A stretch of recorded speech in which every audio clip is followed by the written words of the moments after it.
வணக்கம். ஆகாஷ்வாணி புதுச்சேரி செய்திச் சுருக்கம் வாசிப்பவர் வான்மதி. பிரதமர் திரு நரேந்திர மோடி இன்று தமிழ்நாடு மற்றும் புதுச்சேரியில் 7,100 கோடி ரூபாய் மதிப்பிலான பல வளர்ச்சித் திட்டங்களை தொடங்கி வைக்கிறார். நேற்று ராஜஸ்தான் மற்றும் குஜராத் ஆகிய மாநிலங்களுக்கு சென்ற பிரதமர் இரவு சென்னை வந்தடைந்தார். இன்று காலை புதுச்சேரியில் 2,700 கோடி ரூபாய் மதிப்பிலான பல்வேறு வளர்ச்சித் திட்டங்களை தொடக்கி வைத்து நாட்டிற்கு அர்ப்பணித்து அங்கு நடைபெறும் நிகழ்ச்சியில் உரையாற்றுகிறார்.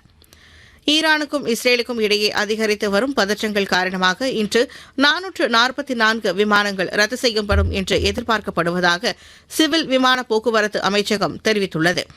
இதுகுறித்து இயக்குநரகம் வெளியிட்டுள்ள சமூக ஊடக பதிவில் பயணிகளின் பாதுகாப்பு மற்றும் செயல்பாட்டு தர விதிமுறைகளுக்கு இணங்குவதை உறுதி செய்வதற்காக விமான நிறுவனங்களுடன் நெருக்கமாக பணியாற்றி வருவதாக தெரிவித்துள்ளது.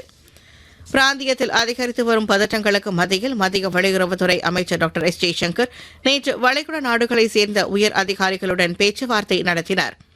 வளைகுடாவில் வளர்ந்து வரும் நிலைமை குறித்து டாக்டர் ஜெய்சங்கர் ஐக்கிய அரபு எமிரேட்ஸ் வெளியுறவு அமைச்சர் திரு ஷேக் அப்துல்லா பின் சையத் நல்ஹானுடன் கேட்டறிந்தார்.